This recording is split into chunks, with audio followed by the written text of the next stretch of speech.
सुरा सो पहचानिए जो लड़े दीन के हेत, पुरजा पुरजा कट मरे, कभू न छड्डे खेत।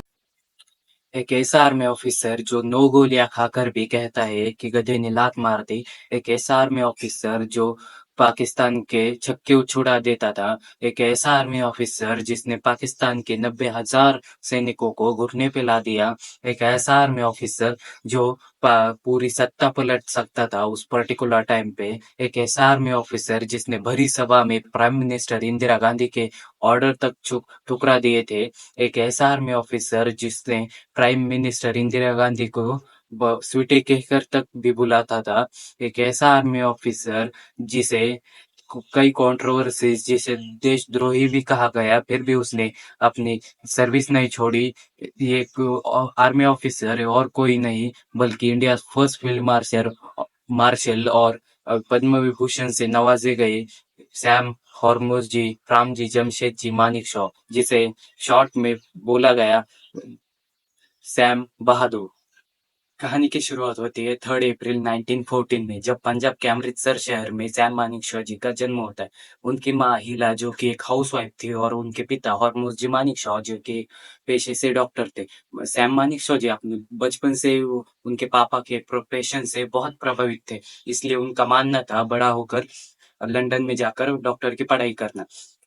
इसलिए जब वो 15-16 उम्र के हो जाते हैं तब वो उनके पिता से वो पूछते हैं कि लंदन जाने के लिए डॉक्टर की पढ़ाई करने के लिए, लेकिन उनके पिता साफ-साफ मना कर देते हैं। उनका मानना था अभी सैम की उम्र बहुत कम है और तो और उनके 2 बच्चे और लंदन में इंजीनियरिंग की पढ़ाई कर रहे थे, इसलिए वो साफ-साफ मना कर देते। उनके पिता का साफ मना कर देना सुनकर कैसे भी करके सैम जी अपना मन बहलाकर उस अमृतसर शहर में ही हिंदू सभा कॉलेज था उसमें वो एडमिशन ले लेते और 1932 में वो थर्ड डिवीजन से साइंस स्ट्रीम में पास आउट हो जाते। उसी साल, सॉरी, उसी बीच में 1931 को एक कमेटी शुरू हुई थी, इंडियन मिलिट्री कॉलेज कमेटी।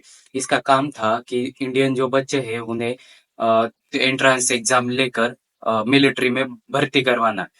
उसी में सैम मानेकशॉ अपने पिता के अपोजिट में जाकर उस कमेटी में अपना नाम डलवा लेते और एंट्रेंस एग्जाम में बैठते हैं। और एंट्रेंस एग्जाम का जब रिजल्ट आता है तब कुल 40 बच्चे सिलेक्ट हुए थे, उसमें सैम मानेकशॉ जी भी थर्ड थर्ड रैंक पर थे। सैम मानेकशॉ जी अपने मिलिट्री करियर की शुरुआत करते हैं तब उसी बीच में वर्ल्ड वॉर 2 का भी माहौल था, इसलिए उन्हें डबल प्रमोशन के साथ बर्मा में पोस्टिंग भी दी गई। इसी बीच में बर्मा में जापानीज सोल्जर के अटैक में उन्हें कुल 9 गोलियां लगी। वो तकरीबन 36 घंटों तक अनकॉन्शियस तरीके से अपने युद्ध के मैदान में पड़े रहे थे, तभी भी वो जिंदा थे। तब वो बेहोश के हालत में थे।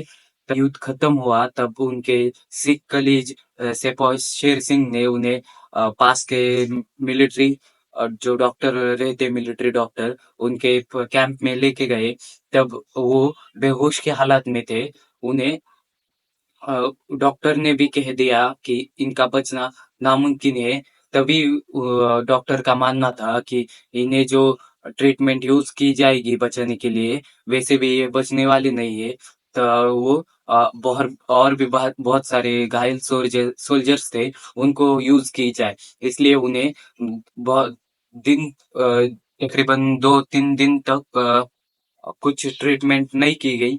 बाद में जब उनको होश आया तब उन्हें पूछा कि आपको क्या हुआ था?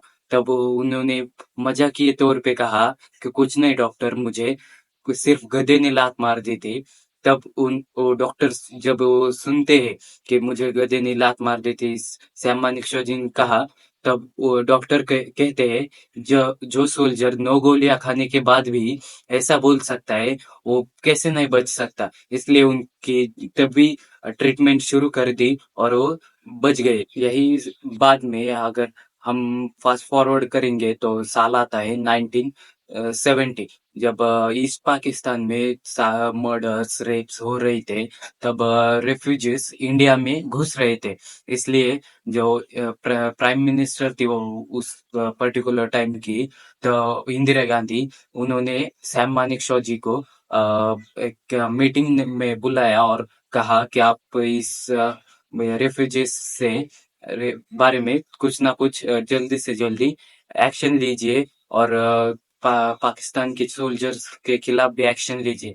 पर सैम मानेकशॉ जी अ, इंदिरा गांधी का डायरेक्टली ऑर्डर ठुकरा देते हैं। उनका मानना था अगर हम अब पाकिस्तान पे अटैक करेंगे तब अभी जो बर्फ है चीन के बॉर्डर के साइड से वो पिघलने लगती है, इसलिए चीन भी हमारे ऊपर अटैक कर सकता है। इसलिए उन्होंने कहा सही समय आने पर मैं आपको बताता हूँ। तभी साल आता है 1971 जब जो वहाँ का जनरल था पाकिस्तान का, वो याया खान, वो इंडिया पे अटैक करता है। तब प्राइम मिनिस्टर इंदिरा इंदिरा गांधी सैम मानेकशॉ जी से पूछते हैं कि आप तैयार हो, आई एम ऑलवेज रेडी, असं म्हणून सैम मानेकशॉ जी बोलते हैं। सिर्फ 13 दिनों में उस वॉर को खत्म करके पाकिस्तान के 90,000 सोल्जर्स को घुटने पे लाके उन्होंने ईस्ट पाकिस्तान को एक आजाद देश बना दिया और उसका नाम अब आप सुनते ही होंगे, बांग्लादेश। इसी बीच उन्हें एक इंटरव्यू में बुलाया था, तब उन्हें पूछा गया कि क्या होता अगर आप पाकिस्तान की तरफ से लड़ते, तो सैम मानेकशॉ जी ने वहां पर मजाकिये तौर पे कहा कि पाकिस्तान एक भी जंग नहीं हारता। लेकिन इस इसी मजाकिये